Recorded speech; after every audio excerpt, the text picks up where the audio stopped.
Ito yung mga puno ng kalamansi. Yan.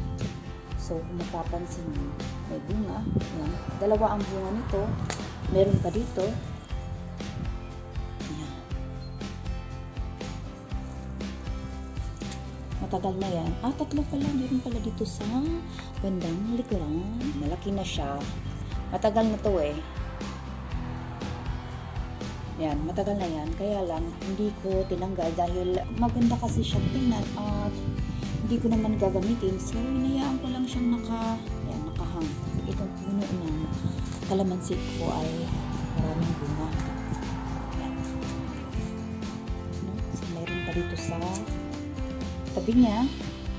May iilang bunga rin. May 5 bunga. Ayan, ito. Yan. Dapat.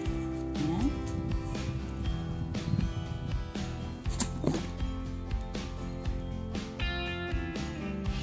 Gusto ko rin ipapakita sa inyo itong ginawa ko.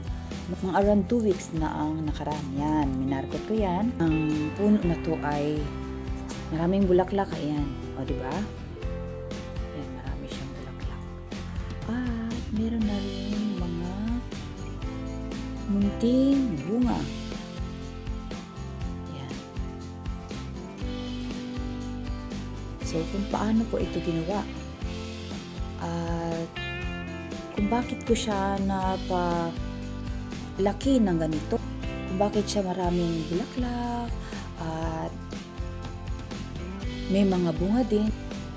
Kung paano ko ito ginawa, meron akong video sa aking channel na yung fermented fruit juice, kung paano ko ginawa.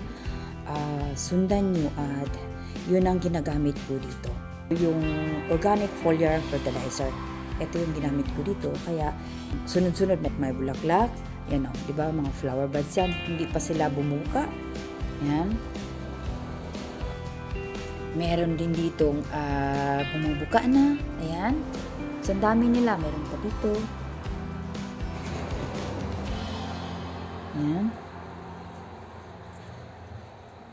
At kung mapapansin nyo, ayan.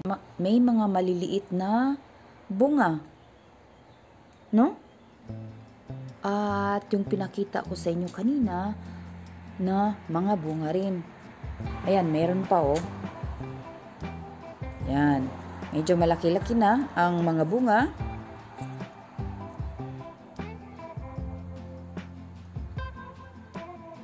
O, diba? Napaka-productive nitong kalamansi na tanim ko dahil ginamitan ko ng yung organic foliar fertilizer ko. So, madali lang naman yun gawin, mga kahabis. Yan. So, in-spray ko dito. Yan o, ang dami. O, diba? Tapos, may mga bagong dahon. Yan.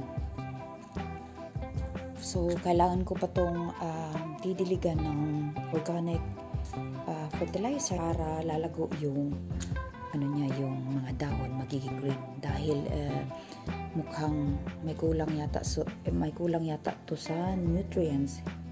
Ito, ayan. Isa po siyang sign na may kulang sa nutrients ito eh. Wow. Ayan. So, meron tayong bisita. Nakikita niyo ba yan? Ayan.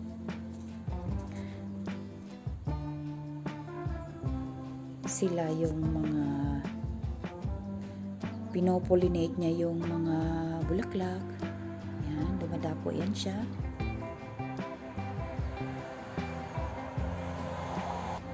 Meron din ditong maliit na sa loob. Yan, yung itim na yan. Isang munting kaibigan natin. Yan, nagpo-pollinate rin yan ng ating mga bulaklak para maging bunga. Ito mga kahabis. Ito na ngayon ang itsura ng kalamansi. Malaki na yung mga bunga niya. Ayan. At pati na rin ito. Nasa tabi niya. Malaki na rin. may mga nalalagas na mga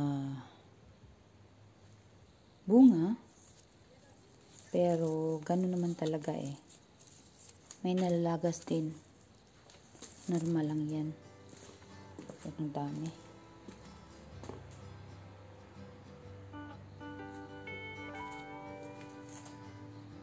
So, yan ang resulta dahil sa ginamit kong foliar fertilizer na organic.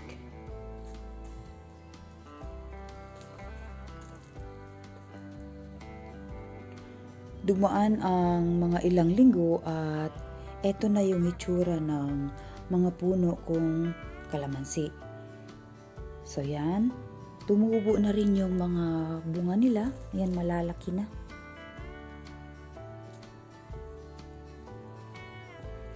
May mga nalalagas, pero normal lang yun.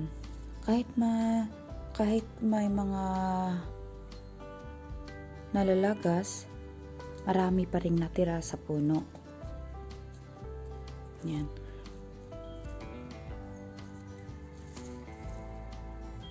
So, it's a blessing. Tingnan ko itong minarkot ko.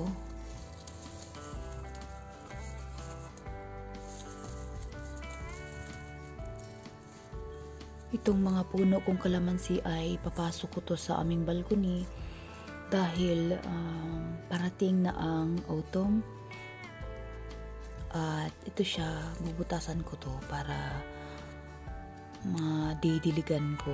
So sa ganung paraan ay hindi siya natutuyo dahil kapag natutuyo ang possibility na magkakaugat siya ay napakababa.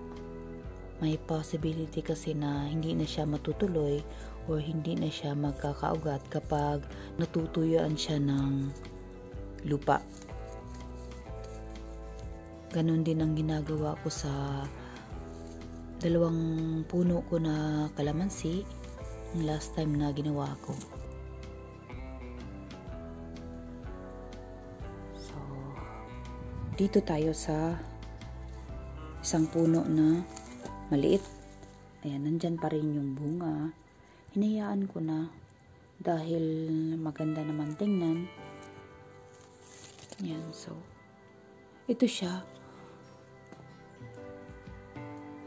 May mga maliliit na bunga pa rin. Ayan.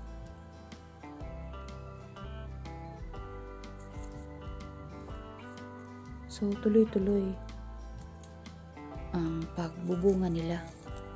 Dahil ito, mayroon din siyang maliliit na mga bunga. Kakaunti nga lang dahil ang karamihan ay malalaki na. Meron na akong ihahalo sa sausawan kapag kailangan kong gumawa. Hindi ko na kailangan bibili pa. So mga kahabis, hanggang dito na lang.